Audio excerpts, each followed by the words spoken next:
Considérez que vous êtes poussière et que vous retournerez à la poussière. Le jour viendra où vous mourrez et pourrirez dans une tombe. Le même destin nous attend tous, grands et petits, le prince et le paysan. Dès que l'âme aura quitté le corps, avec le dernier soupir, elle entrera dans l'éternité et le corps retournera à la poussière. Visualisez un homme qui vient tout juste d'expirer. Voici ce cadavre gisant sur le lit, la tête tombant sur la poitrine, les cheveux en désordre et baigné dans les sueurs de la mort, les yeux enfoncés, les joues creusées, la langue et les lèvres la couleur du plomb, le corps devient froid et lourd. Les observateurs deviennent pâles et frémissent. Combien aux côtés d'un défunt parent ou ami ont changé leur vie et quitté le monde. Mais c'est encore plus horrible lorsque le corps commence à se décomposer. Il n'y a pas 24 heures que ce jeune homme est mort, que déjà une odeur infecte se ressent.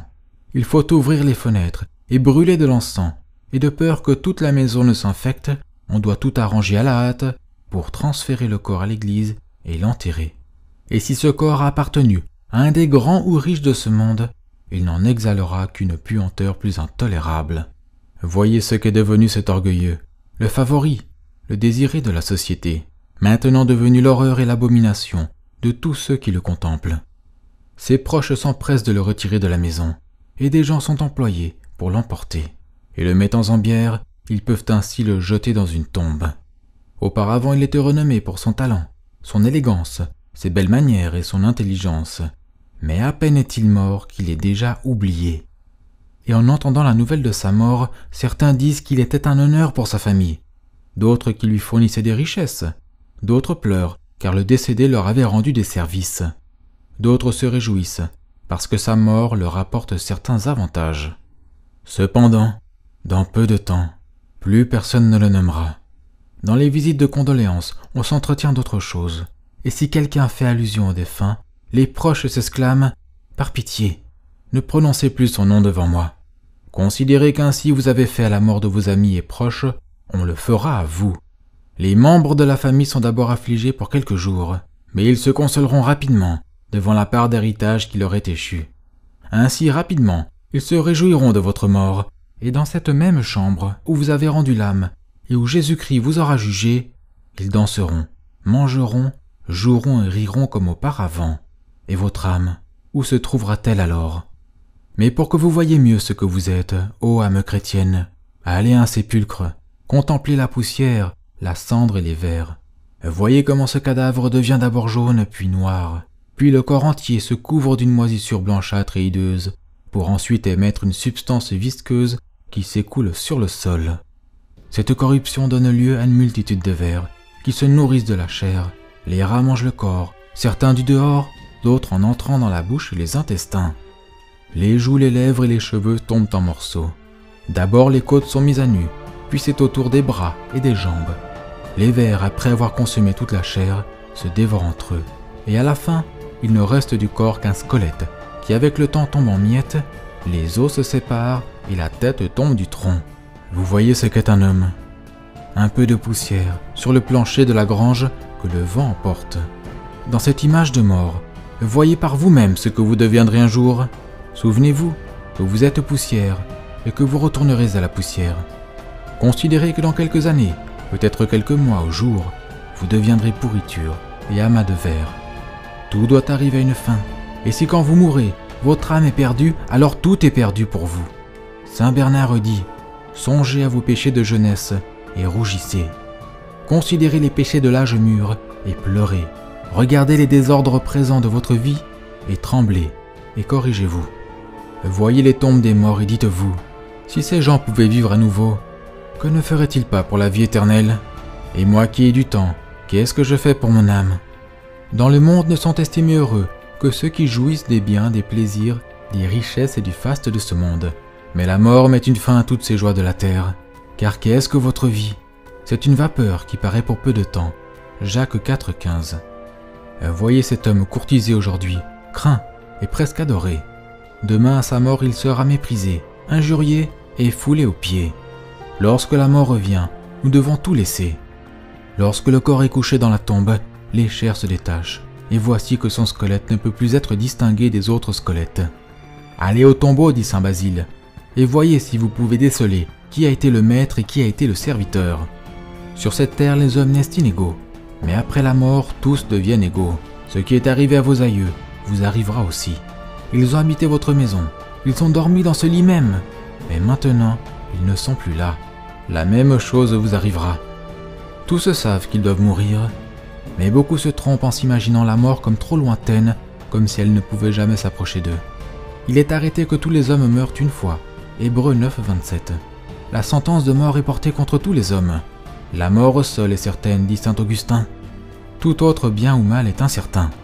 Il est incertain que l'enfant qui vient de naître sera pauvre ou riche, s'il aura une bonne ou une mauvaise santé, s'il mourra jeune ou vieux. Tout cela est incertain, mais il est certain qu'il doit mourir. Même si vous vivez tout le temps que vous supposez vivre, il doit néanmoins arriver un jour, et de ce jour une heure qui sera la dernière pour vous. Quel est l'homme qui vivra sans voir la mort? Jamais un homme n'a été aussi fou pour se flatter d'échapper à la mort. Ce qui est arrivé à vos ancêtres arrivera aussi à vous-même. De ceux qui dans votre pays ont vécu au début du siècle dernier, voici qu'aucun ne vit. Même les princes et monarques de la terre ont changé leur demeure, et rien ne reste d'eux qu'un mausolée de marbre, avec une noble inscription qui ne sert maintenant qu'à nous apprendre que tout ce qui reste des grands de ce monde est un peu de poussière enfermée dans la tombe. Il est fixé, et donc certain, que nous sommes tous condamnés à la mort, et chaque pas que nous faisons nous approche de la mort. Comme votre nom a été un jour inscrit dans le registre des baptêmes, ainsi un jour il sera inscrit dans le registre des décès. De même que vous parlez maintenant de vos aïeux, le souvenir béni de mon père, de mon oncle, de mon frère, ainsi parleront aussi de vous vos successeurs. Comme vous avez entendu sonner le glas funèbre pour d'autres, ainsi d'autres l'entendront sonner pour vous. Contemplez donc ces cadavres, et entendez ce que chacun vous dit, hier pour moi, aujourd'hui pour toi. La même chose vous est dite par les portraits de vos défunts parents, leurs lits, les vêtements qu'ils ont laissés derrière eux. À chaque époque, maisons, rues et villes se remplissent de nouvelles personnes, et les anciens sont emportés pour être enfermés dans la tombe. Ainsi viendra le temps où ni moi ni vous, ni aucun de ceux qui vivent présentement n'existera plus sur cette terre. Nous serons alors tous dans l'éternité, qui sera pour nous un éternel jour de délices ou une éternelle nuit de tourments. Il n'y a pas de milieu. Il est certain et de foi que nous aurons l'une des deux éternités. Et en vérité, ayant la mort à l'esprit, les saints ont méprisé les plaisirs de ce monde. Saint Charles Borromée gardait toujours sur sa table un crâne qu'il pouvait contempler continuellement. Tous les profits et toutes les richesses de ce monde se termineront dans un dernier soupir, un funéraire et une descente au tombeau. La maison que vous avez construite sera donnée à d'autres. La tombe sera l'habitation de votre corps jusqu'au jour du jugement. Et de là, il ira ou au paradis ou en enfer, là où l'âme l'aura déjà précédé. Il est certain que nous devons tous mourir, mais quand, ceci est incertain. Rien n'est plus certain que la mort, mais rien n'est plus incertain que l'heure de la mort. Déjà est l'année, le mois, le jour, l'heure, le moment fixé, que vous et moi devons quitter ce monde et entrer dans l'éternité. Mais ce temps nous est inconnu. Imaginez-vous un malade qui n'a que quelques heures à vivre. Voyez comme il est oppressé par des douleurs, des évanouissements, des suffocations, par le besoin de respirer, par des sueurs froides, par une tête affaiblie, à un tel point qu'il ne peut à peine entendre, comprendre ou parler. Parmi ces misères, la plus grande est que la mort approche. Et au lieu de penser à son âme et se préparer pour l'éternité, il ne pense qu'au médecin et aux remèdes pour le libérer des douleurs qui le tuent. Si au moins ses parents ou amis prévenaient le mourant de son danger. Mais non, il n'y en a pas un seul parmi eux qui a le courage de lui annoncer sa fin proche et de lui conseiller de recevoir les derniers sacrements. Ils refusent tous de le lui dire, par crainte de lui faire peur. Mais pendant ce temps, bien qu'aucun avertissement de sa mort ne lui ait donné, le mourant voyant néanmoins toute sa famille troublée, de fréquentes consultations médicales et l'usage d'incalculables et violents remèdes, est rempli de confusion et de terreur, et environné d'assauts constants de peur, de remords et de méfiance. Il se dit à lui-même, « Hélas, qui sait, la fin de mes jours est arrivée. » Quels seront alors ses sentiments lorsqu'il recevra vraiment l'annonce de sa mort? Quelle détresse quand il entendra les mots « Monsieur, votre maladie est mortelle, vous devez recevoir les sacrements. Faites votre paix avec Dieu et dites adieu au monde. » Ô insensé que j'ai été, se dira alors le pauvre mourant. J'aurais pu être un saint, avec toutes les lumières et les opportunités que Dieu m'avait données. j'aurais pu vivre une vie de bonheur dans la grâce de Dieu. Et maintenant, que reste-t-il de moi, des nombreuses années que j'ai passées? Rien que tourments, méfiance et peur de mes comptes à rendre à Dieu. Et à peine puis-je espérer sauver mon âme. Et quand dira-t-il cela, lorsque l'huile de la lampe est presque consommée, et le rideau du monde est sur le point de se refermer, alors qu'il a déjà en vue les deux éternités, heureuses et malheureuses, lorsqu'il est proche de ce dernier soupir, sur lequel dépend son bonheur ou son désespoir éternel, aussi longtemps que Dieu est Dieu. Quelle terreur ce sera alors pour lui de penser et de dire « Ce matin je suis en vie, ce soir je serai probablement mort. Aujourd'hui je suis dans cette pièce, demain je serai dans la tombe. Et mon âme, où sera-t-elle » Quelle terreur lorsqu'il voit la bougie préparée, lorsqu'il perçoit la sueur froide de la mort, lorsqu'il entendra que l'on demande à ses proches de quitter la pièce et de ne plus y retourner, lorsque sa vue commence à faiblir et ses yeux se noircir. Quelle terreur, car la mort approche déjà. La mort vue par les sens terrifie et cause la peur, mais vue du regard de la foi, elle console et devient désirable. Qu'est-ce, dit saint Augustin, que la continuation de la vie, sinon la continuation des souffrances? Notre vie présente ne nous est pas donnée pour notre repos, mais pour notre travail, et par le travail, mériter la vie éternelle. Les tourments qui affligent les pécheurs à l'heure de la mort n'affligent pas les saints. Les saints ne sont pas affligés de quitter les biens de ce monde, puisqu'ils en ont gardé leur cœur détaché. La vie présente est une guerre continuelle contre l'enfer, et nous sommes tous constamment en danger de perdre notre Seigneur et notre Dieu. Ce danger a fait dire à saint Pierre d'Alcantara, alors à l'article de la mort, à un religieux qui l'assistait, qui l'avait touché, « Mon frère, éloignez-vous de moi, car je vis encore et je risque de me damner. » Ce même danger réconfortait sainte Thérèse.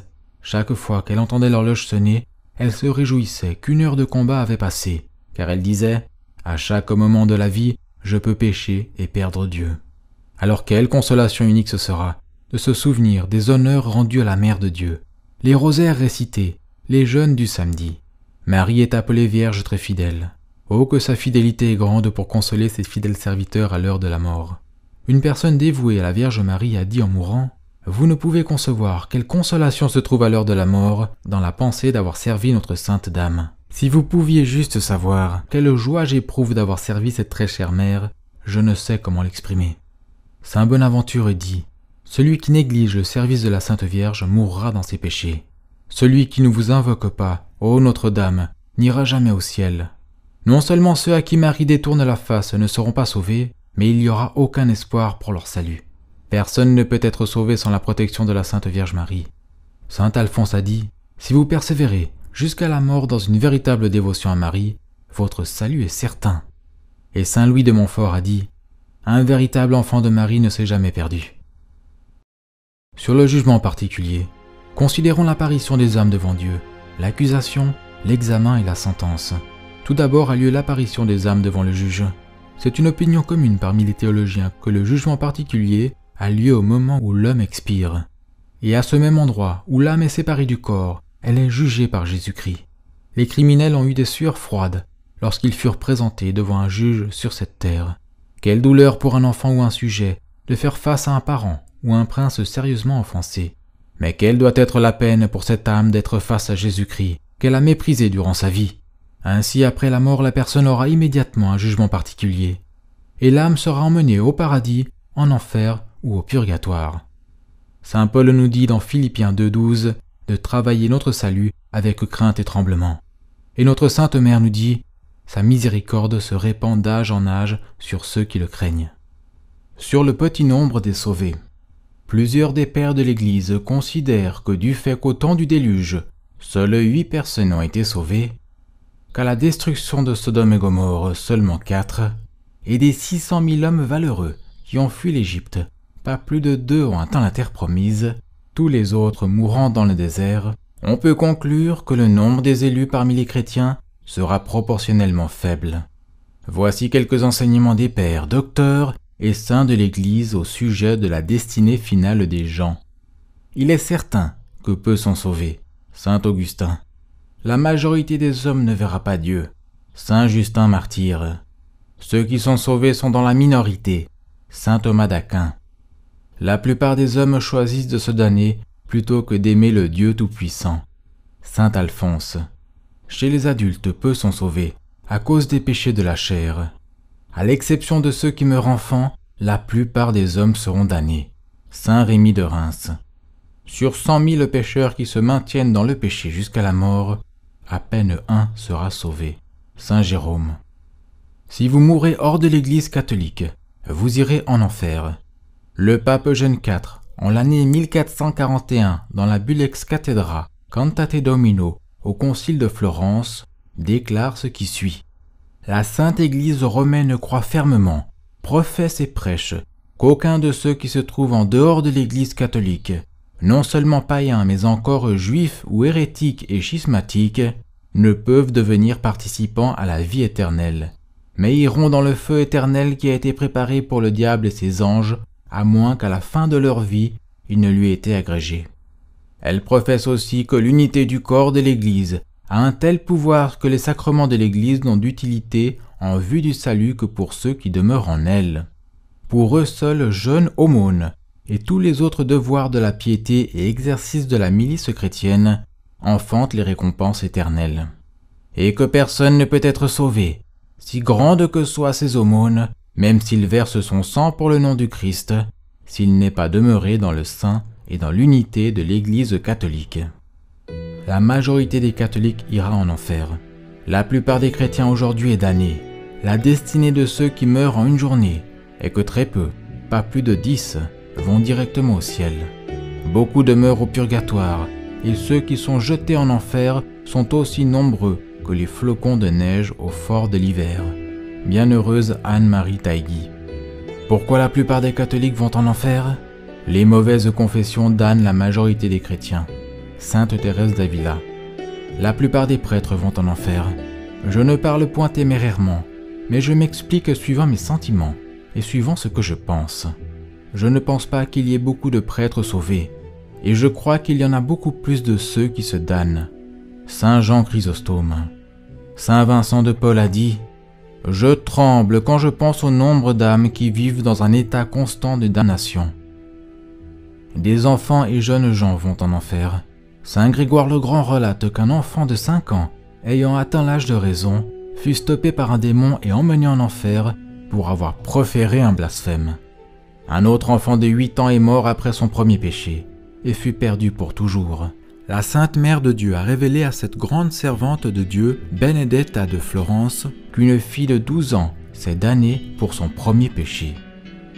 La description la plus explicite de l'enfer fut donnée par Notre-Dame de Fatima à 3 enfants pastoraux en l'année 1917 au Portugal.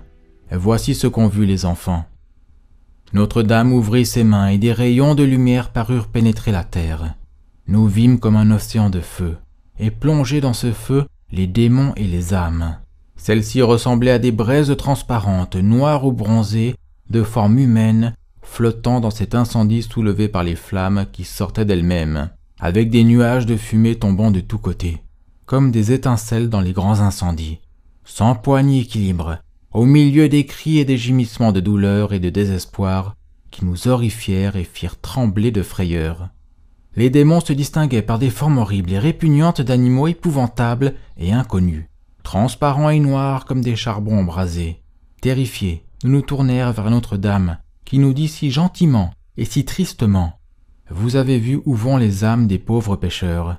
Afin de les sauver, Dieu veut établir dans le monde la dévotion à mon cœur immaculé. » Notre-Dame de Fatima nous dit « Les âmes vont en enfer, davantage pour les péchés de la chair que pour tout autre péché. » Elle déclara aussi « Beaucoup de mariages ne sont pas bons. Ils ne plaisent pas à notre Seigneur et ne sont pas de Dieu. » Sœur Lucie de Fatima déclara « Compte tenu du comportement de l'humanité, seule une petite partie de la race humaine sera sauvée. » Lucie nous relate sa conversation avec Jacinthe. « Jacinthe, à quoi penses-tu » Jacinthe répondit « À la guerre qui va venir. Tant de gens mourront, et presque tous iront en enfer. » Notre Seigneur nous dit que peu sont sauvés. « Seigneur, y en a-t-il peu qui soient sauvés ?» Il leur répondit « Efforcez-vous d'entrer par la porte étroite, car beaucoup, je vous l'ai dit, chercheront à entrer et ne le pourront pas. » Luc 13, 23 à 24. entrez par la porte étroite, parce que large est la porte et spacieuse la voie qui conduit à la perdition, et nombreux sont ceux qui entrent par elle. Combien est étroite la porte et resserrée la voie qui conduit à la vie, et qu'il y en a peu qui la trouvent. Matthieu 7, 13 à 14. 1 Pierre 4, 18 dit « Et si le juste est à peine sauvé, l'impie et le pécheur, où se présenteront-ils » Ce n'est pas que Dieu n'aime pas les hommes, c'est que les hommes n'aiment pas Dieu. Ce n'est pas tant ce que font les hommes, mais plutôt ce qu'ils manquent de faire qui les conduit en enfer. Ce n'est pas tant qu'ils étaient mauvais, mais plutôt qu'ils n'étaient pas suffisamment bons. Sur le jugement dernier, nous décrirons d'abord la résurrection du juste, et ensuite celle du damné.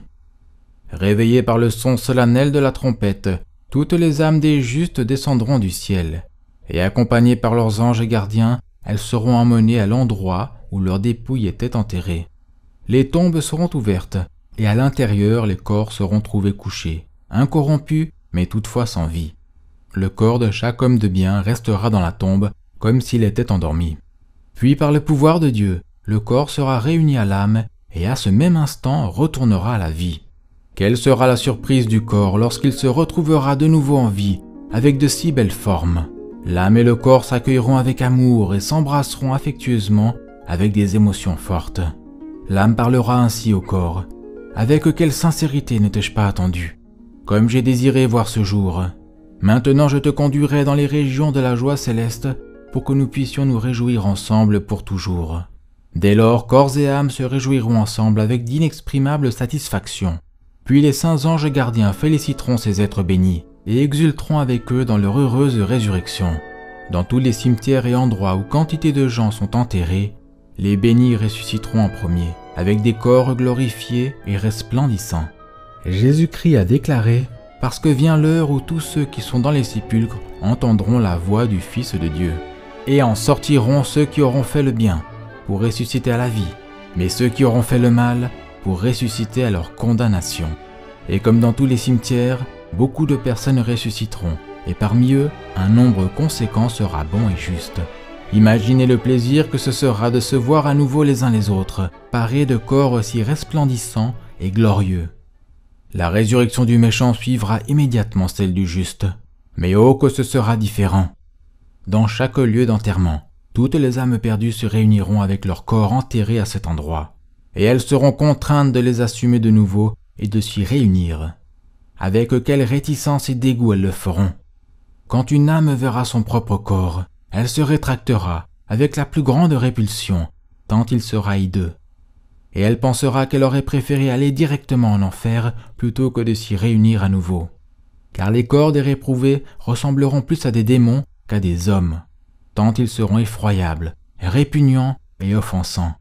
Néanmoins l'âme résiste et s'oppose à la réunion de son corps, maintenant si hideux. Elle doit s'y soumettre, car Dieu l'y contraint. Puis l'âme dira, « Toi, maudit corps, j'ai déjà dû pendant plusieurs centaines d'années endurer les tourments de l'enfer, et maintenant je dois y retourner avec toi dans le feu éternel. Tu es blâmé pour tout ce malheur, je t'ai donné de bons conseils, mais tu ne voulais pas les suivre. Ainsi tu es perdu pour toujours. Malheur à moi, âme malheureuse que je suis.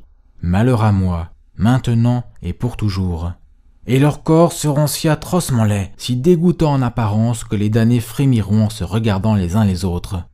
Qui peut décrire le deuil qui prévaudra parmi ces créatures souffrantes? Songez, qui que vous soyez, qui entendez ceci, à l'horrible désespoir qui s'emparerait de vous si vous étiez au nombre de ces âmes perdues. Hélas, qu'avons-nous fait? Malheur à nous, misérables. Sois maudit ma femme qui m'a provoqué au péché. Soyez maudits mes enfants, qui êtes la cause de ma damnation. Soyez maudits, vous mes amis et mon entourage, car vous étiez les occasions de cette calamité qui m'est tombée dessus. Soyez maudits pour toujours, partenaires de ma vie et partenaires de mes péchés. Lorsque vous passez devant un cimetière où vous vivez, n'oubliez pas que vous devrez rester dans une tombe jusqu'à la résurrection générale. Ainsi faites un bon usage de la brève période de vie, afin que vous soyez parmi les justes, et participiez avec eux à la béatitude éternelle, et non avec les damnés au tourment éternel. Enfin viendra la sentence finale, au jugement dernier. Tout d'abord reviendra l'accusateur, le diable. Saint Augustin dit « le diable se tiendra devant le tribunal du Christ. Il nous accusera de tout ce que nous avons fait, le jour et l'heure où nous avons péché. Il récitera les vœux de la profession, c'est-à-dire qu'il nous présentera nos propres promesses que nous n'avons par la suite pas tenues. Et il nous accusera de tous nos péchés, précisant le jour et l'heure où nous les avons commis. Puis il dira au juge, « Seigneur, il vous a laissé, vous qui êtes mort pour le sauver, et il s'est fait mon esclave. Dès lors, il m'appartient. » Mais poursuivons. Maintenant arrive la sentence. Jésus-Christ se tournera d'abord vers les élus et leur adressera ces mots consolants. « Venez les bénis de mon Père, possédez le royaume préparé pour vous depuis la fondation du monde. » Lorsqu'il fut révélé à saint François d'Assise qu'il faisait partie des élus, il fut envahi de joie. Quelle joie ce sera alors que d'entendre le juge dire « Venez les enfants bénis, possédez le royaume préparé pour vous. Pour vous il n'y a plus de douleur, plus de peur, vous êtes et serez en sécurité pour toujours. » De l'autre côté, les damnés se tournant vers Jésus-Christ lui diront « Et nous malheureux, qu'adviendra-t-il de nous ?»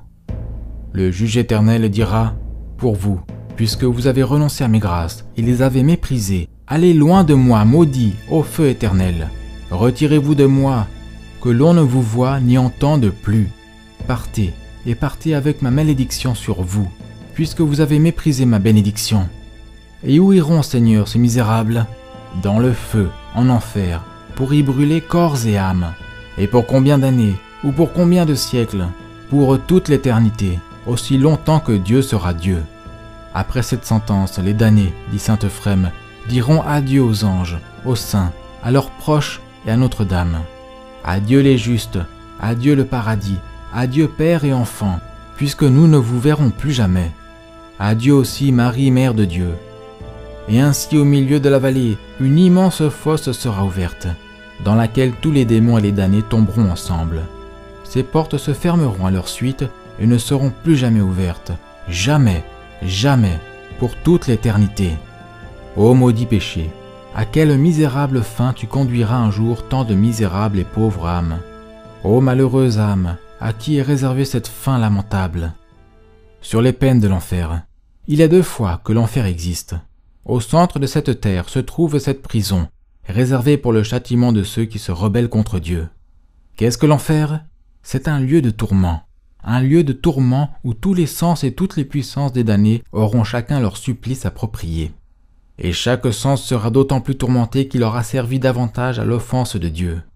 Quelle compassion n'avons-nous pas lorsqu'un homme pauvre est enfermé durant toute sa vie, ou pour 40 ou 50 ans, dans un obscur cachot. L'enfer est un cachot fermé de toutes parts, et jamais ne pénétrera le moindre rayon de soleil, ni aucune autre lumière. L'odorat sera tourmenté.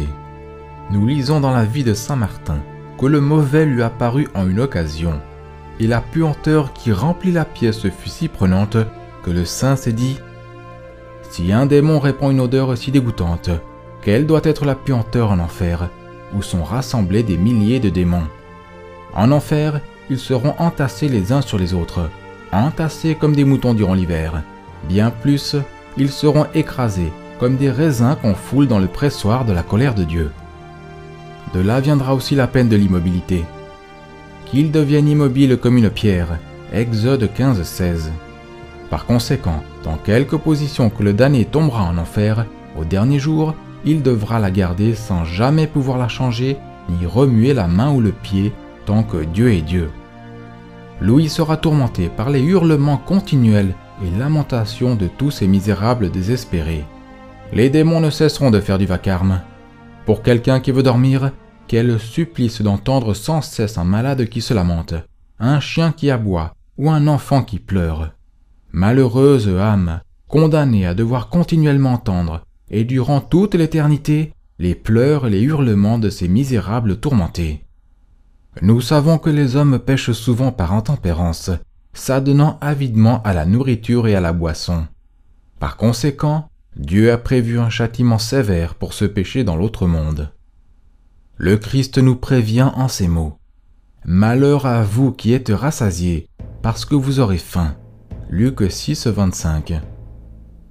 Il est impossible de nous faire une vraie idée des peines de la faim, puisque nous les avons jamais ressenties. Si pour une journée entière nous n'avons rien à manger, le temps semble vraiment long et on désire vraiment de la nourriture. Et si quelqu'un était privé de nourriture pour 2 ou 3 jours, quelle misère ce serait. Mais si un homme n'avait rien à manger pour toute une semaine et était abandonné à sa faim, qu'adviendrait-il de lui? Hormis la faim, le damné souffre la soif la plus brûlante, au-delà de ce que les mots peuvent décrire. Tout le monde sait à quel point les souffrances causées par la soif sont terribles. Elles sont tout simplement insupportables. Ceux qui sont tourmentés par la soif boiraient dans les sources les plus impures. Et si rien ne peut être trouvé pour étancher leur soif, une mort persistante et douloureuse s'ensuit. La soif éprouvée par les âmes perdues est infiniment plus grande, plus intense, plus douloureuse que n'importe quelle soif que l'on éprouve sur terre. Si un homme mortel pouvait l'éprouver même un court instant, il s'évanouirait et mourrait sur le champ. Il n'y a jamais aucun repos pour les damnés. Ils sont conduits sans cesse d'un tourment à un autre. Ceci occasionne la soif. Mais la chaleur du feu de l'enfer, où il brûle nuit et jour, pour toujours et toujours, est la cause principale de cette soif intolérable qui les consume. Ils sont immergés dans les flammes, et jamais ils n'obtiennent le rafraîchissement de l'eau. Que leur soif doit être grande. Écoutez l'appel d'une âme perdue, implorant sincèrement une unique goutte d'eau. Père Abraham, ayez pitié de moi, et envoyez Lazare qu'il trempe le bout de son doigt dans l'eau pour rafraîchir ma langue, car je suis tourmenté dans cette flamme. Dieu très miséricordieux, je vous demande juste de l'eau. Je n'ai envie que d'une seule goutte d'eau pour soulager un moment ma langue brûlante. Vous ne me refuserez pas une si modeste requête, vous qui êtes loué par toutes les créatures comme la bonté même. Mais cette supplication est vaine. Dieu fait la sourde oreille à la voix de leur supplication. Pas une seule goutte d'eau ne leur est donnée pour atténuer leur souffrance. Pour calmer les intolérables peines liées à la faim, les gens dévoreraient tout ce qui leur tombe sur la main. Herbes, feuilles, animaux sales et repoussants. Les gens sont même allés jusqu'à mordre dans la chair de leurs semblables. Les mères jusqu'à sacrifier leurs enfants. Et certains ont même été jusqu'à mordre dans leur propre chair. Ils s'accrochent jusqu'à ce que toute leur force soit consumée. Finalement, par la torture de la faim, ils perdent leur sens. Ils délirent, pleurent et hurlent et font la plus misérable des morts. Si tels sont les effets de la faim sur terre, quelle sera la faim éprouvée en enfer? Si le manque de nourriture pour quelques jours seulement cause une telle torture, que sera une faim continuelle et sans fin? Qui peut penser sans horreur à la faim ressentie en enfer? D'autres tourments de l'enfer. Le vénérable Bède relate l'histoire suivante, d'un homme dangereusement malade et qui fut une nuit passé pour mort. Le matin suivant, il recouvrait conscience à l'étonnement de tous ceux qui étaient avec lui. Se levant de son lit malade, il disait que Dieu lui avait accordé une extension de jours afin qu'il menât une vie différente. Après avoir divisé ses biens parmi ses enfants et donné une partie aux pauvres, il entreprit d'observer un tout autre style de vie. S'enfermant dans une petite tente au bord d'une rivière, il passait ses nuits et ses jours à pleurer. L'hiver, il s'immergeait jusqu'au cou dans les eaux glacées de la rivière. Et ensuite, tremblant et gelé par le froid, il s'immergeait dans l'eau chaude, ce qui lui causait une telle agonie qu'il ne pouvait retenir ses cris. Interrogé sur la raison de son étrange comportement et comment il pouvait supporter les alternances de froid et de chaud extrêmes, il répondit « J'ai vu des choses pires que cela. »« Qu'avez-vous vu ?» lui demandèrent les autres. Il répondit « J'ai vu la manière dont les âmes malheureuses, dans un autre monde, sont retirées d'un feu enragé pour être jetées dans l'eau glacée, et de l'eau glacée dans les flammes brûlantes. Lorsque je réalise ce qu'elles doivent endurer, mes souffrances, ce n'est rien. » Cette histoire relatée par un si saint homme, comme le vénérable Bède, nous montre la terreur des tourments de l'enfer. Sur la fumée de l'enfer. Dans cette horrible obscurité, les damnés gisent désespérés comme des aveugles ou comme ceux qui ont eu leurs yeux cruellement crevés. Ils ne voient rien, car la fumée leur agresse les yeux et les émanations empoisonnées de soufre détruisent leur vue. Nous savons à quel point cette fumée est dense, de par le récit de saint Jean dans Apocalypse 14:11. Vous savez bien à quel point la fumée est désagréable aux yeux et au nez. En réalité, personne ne peut s'y maintenir un quart d'heure sans suffoquer et devenir à moitié aveugle. Si tel est le cas sur terre, que sera son enfer? Même dans cette vie, la peine du feu est la plus grande de toutes les peines. Mais la différence entre notre feu et celui de l'enfer est telle que selon Vincent Ferrier, notre feu est froid. Notre feu est créé pour notre utilisation. Mais le feu de l'enfer est créé par Dieu expressément pour tourmenter. Ainsi, ce misérable sera tout environné de flammes, comme du bois dans une fournaise. Il trouvera un abîme de feu au-dessous, un abîme au-dessus et un abîme de chaque côté.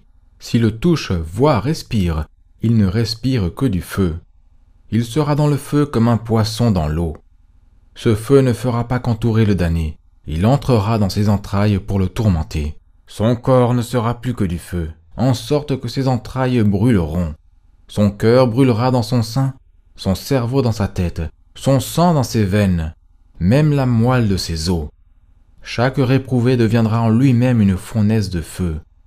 Certains ne supportent pas de marcher sur un chemin exposé au soleil, ni souffrir une étincelle qui jaillit d'une bougie. Et cependant, ils ne craignent pas ce feu qui dévore. Le feu de l'enfer dévore les damnés. Il les dévore sans jamais les détruire. En enfer, il n'y a aucun espoir, qu'il soit véritable ou faux. Le misérable aura toujours devant ses yeux la sentence qui le condamne à pleurer pour toujours dans cet abîme de tourments. Dès lors, les damnés ne souffrent pas seulement ce qu'ils souffrent à chaque instant, mais ils souffrent à chaque instant les peines de l'éternité, se disant « Ce que je souffre maintenant, je devrais le souffrir pour toujours. » Les punitions de cette vie passent, mais les punitions de l'autre vie ne passent jamais. Les punitions de l'enfer seront grandes, mais ce qui doit nous terrifier le plus, c'est qu'elles seront irrévocables. L'enfer est encore trop peu pour un péché mortel. Une offense faite à la majesté infinie appelle un châtiment infini, a dit saint Bernardin de Sienne. De plus, cette peine doit nécessairement être éternelle, car les damnés ne peuvent plus satisfaire pour leurs péchés. Dans cette vie, le pécheur pénitent peut satisfaire pour ses péchés, dans la mesure où les mérites de Jésus-Christ lui sont appliqués. Mais le damné est exclu de ces mérites. Il est rapporté dans les exercices spirituels du Père Seigneurie le Jeune qu'à Rome, le démon qui habitait dans un possédé fut interrogé sur le temps qu'il devait rester en enfer. Celui-ci répondit avec rage, frappant ses mains sur la chaise « Pour toujours, pour toujours ». Ceci causa une telle terreur que beaucoup des jeunes du séminaire romain qui étaient présents firent une confession générale et changèrent leur vie grâce à ce sermon de 2 mots « pour toujours, pour toujours ». Pauvre Judas, 2000 ans sont passés depuis qu'il est en enfer, et son enfer est toujours à son commencement. Si un ange venait à dire à un des damnés « Tu quitteras l'enfer quand autant d'années passeront qu'il y a de gouttes d'eau, de feuilles sur un arbre et de grains de sable sur le bord de mer », il se réjouirait plus qu'un mendiant qui apprendrait son élévation à la royauté. Oui, tous ces siècles passeront, même multipliés à l'infini, et l'enfer ne fera que commencer. Chacun des damnés accepterait l'accord suivant avec Dieu. « Seigneur, accroissez mes peines autant que vous le souhaitez. Faites-les durer autant qu'il vous plaît, mais mettez-y une limite et je serai content. » Mais non, il n'y aura jamais de telle limite. La trompette de la justice divine ne sonnera rien d'autre en enfer que « pour toujours, pour toujours ». Les damnés demanderont aux démons « Quelle heure de la nuit est-il? Quand sera la fin? Quand finiront ces trompettes, ces cris, cette puanteur, ces flammes, ces tourments ?» Et la réponse sera « Jamais ». Et combien devront-ils durer? Pour toujours. Ah Seigneur, éclairez les nombreux aveugles qui, quand on leur dit de ne pas perdre leur âme, répondent « Si au final je vais en enfer, il faudra que j'aie de la patience. » Ils n'ont pas la patience de supporter un peu de froid, de rester dans une pièce chaude, d'endurer une contusion, et cependant, ils auront la patience de vivre dans une mer de feu, piétinés par des démons, et abandonnés de Dieu et de tout le monde pour toute l'éternité. Sur la vue des démons, hormis ce qui a déjà été dit, la terrible apparence des esprits démoniaques nous rend la mort plus alarmante. C'est l'opinion de beaucoup de pères que tous ceux qui expirent voient l'ennemi maléfique. Que cette vue est épouvantable. Il n'y a pas de mots pour décrire la terreur qu'elle doit susciter aux mourants. Il est rapporté que frère Gilles, alors qu'un jour il priait dans sa cellule, vit le diable dans une forme si effrayante que le frère perdit le pouvoir de parler et pensait que sa dernière heure était arrivée. Puisque ses lèvres ne pouvaient sortir un mot, il leva ses bras en une humble supplication à Dieu et l'apparition disparut. Ensuite, lorsqu'il relata à ses frères moines ce qui lui était arrivé, il trembla de la tête aux pieds, alors qu'il décrivait l'aspect hideux de l'adversaire de l'humanité. Puis s'en allant vers saint François, il lui posa cette question. « Père, avez-vous jamais vu quelque chose dans ce monde qui était horrible au point de tuer celui qui le regarderait ?» Et le saint répondit, « J'ai en effet vu une telle chose, et ce n'est rien d'autre que le diable, dont l'aspect est si vil que personne ne peut le fixer un court instant et y survivre, à moins que Dieu ne l'ait spécialement rendu capable de le faire. » Saint Cyril, écrivant à saint Augustin, dit que l'un des 3 hommes qui avaient ressuscité des morts lui avait dit « Alors que l'heure de mon départ était arrivée, une multitude de démons, un nombre incalculable, se tenèrent autour de moi. Leur forme était plus horrible que ce que l'imagination peut concevoir. On préférerait plutôt être brûlé dans le feu que d'être obligé de les regarder. Ces démons se rassemblèrent autour de moi et me reprochèrent toutes les fautes que j'avais commises, pensant me pousser ainsi au désespoir. Et en réalité, j'aurais tout abandonné devant eux si dans sa miséricorde Dieu ne m'avait assisté. » Saint Antoine relate qu'un frère de son ordre avait poussé un cri aigu à la vue d'un démon qui lui était apparu. Ses compagnons moines, courant vers lui alarmés, le trouvèrent plus mort que vivant. Après lui avoir donné quelque chose pour le revigorer, ils lui demandèrent quel était le problème. Puis il leur dit que le diable lui était apparu et l'avait à ce point terrifié que sa vie l'avait quitté. L'interrogeant pour savoir à quoi le diable ressemblait, il leur répondit « Ça, je ne peux vraiment pas le dire.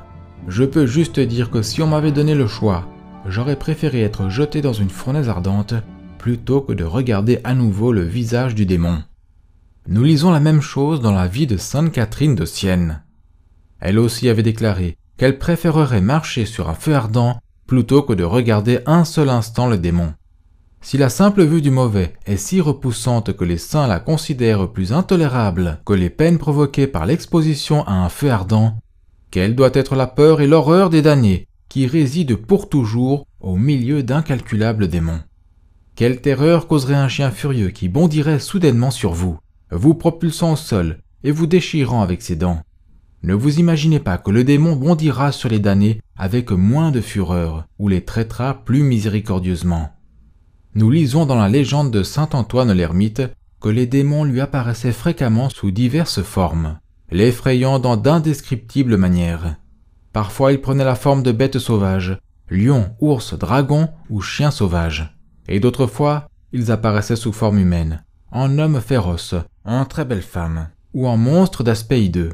Quelquefois, ils le frappaient et le maltraitaient si cruellement qu'ils le laissaient à moitié mort. Parfois, ils lui causaient de telles terreurs par leurs étranges apparitions spectrales que si Dieu et son ange gardien n'étaient pas venus à son secours, il aurait expiré. S'ils ont fait cela à un homme de sainte vie, contre qui ils n'avaient aucun pouvoir légitime, que ne feraient-ils pas en enfer, aux pécheurs impies complètement livrés à leur merci? Personne ne peut imaginer quelle nouvelle terreur et nouveaux tourments ces esprits de l'enfer inventeront pour harceler le damné et lui déverser leur malice démoniaque. Certains se consolent en pensant « De toute façon, on aura nos semblables avec nous en enfer, ils ne vont donc pas nous manquer. » Voyez comment vous vous trompez avec ce faux réconfort. Toute âme perdue préférerait de loin être seule en enfer si l'option lui était donnée. Et puisque sur terre, il est terrible d'être contraint de vivre avec un ennemi qui fait toutes sortes de torts, ainsi quelle affliction que d'être continuellement avec des milliers de gens qu'ils haïssent et détestent du plus profond de leur cœur. Même votre père et votre mère, votre épouse et vos enfants, vos frères et sœurs, vos amis et vos proches seront alors vos ennemis déclarés. Et au lieu de vous montrer la moindre gratitude, ils chercheront uniquement à vous nuire. Saint Jean Chrysostome dit « Je connais beaucoup de personnes qui ne craignent l'enfer qu'à cause de ses douleurs, mais j'affirme que la perte de la gloire céleste est une source de douleur plus amère que tous les tourments de l'enfer. Le mauvais lui-même fut forcé d'admettre cela, comme nous le lisons dans la légende du bienheureux Jourdain, un temps général de l'ordre dominicain. Car lorsque Jourdain demanda à Satan, par une personne possédée, ce qu'était le principal tourment de l'enfer, il lui répondit « c'est d'être exclu de la présence de Dieu. Dieu est-il si magnifique à contempler ? Lui demanda Jourdain. Et le diable lui répondant qu'il était en effet magnifique, il lui demanda encore « Combien est grande sa beauté ?» Fou que tu es de poser une telle question.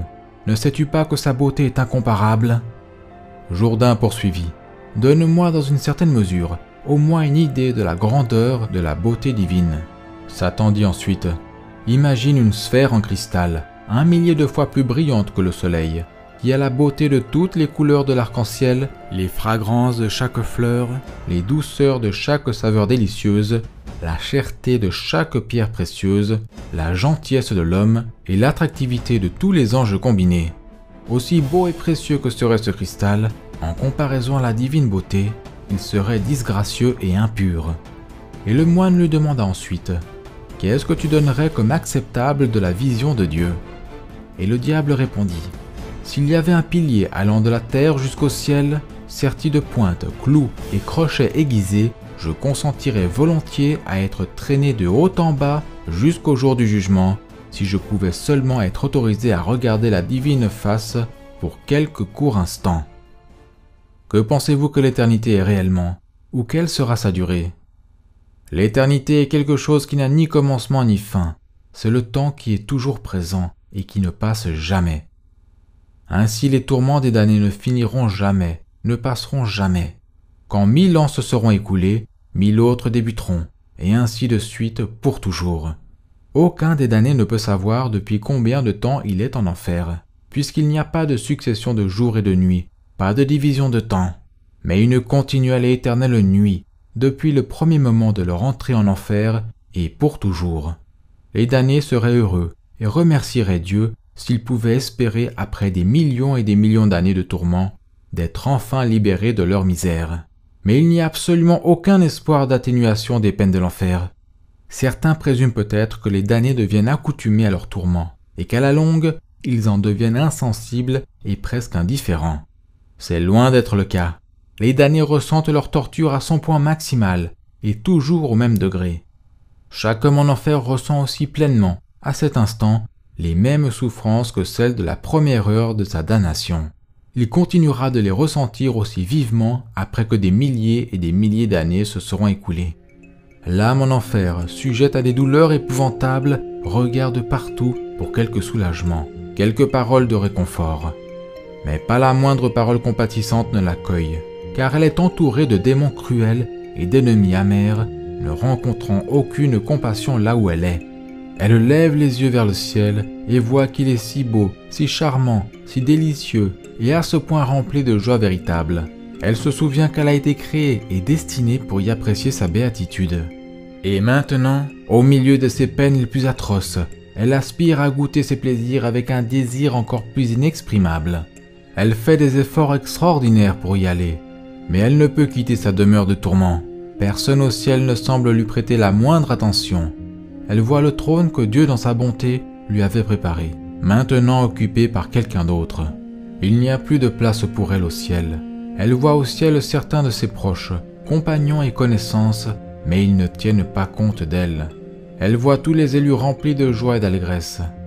Le damné invoque en vain les saints, la Sainte Vierge et notre divin Sauveur lui-même.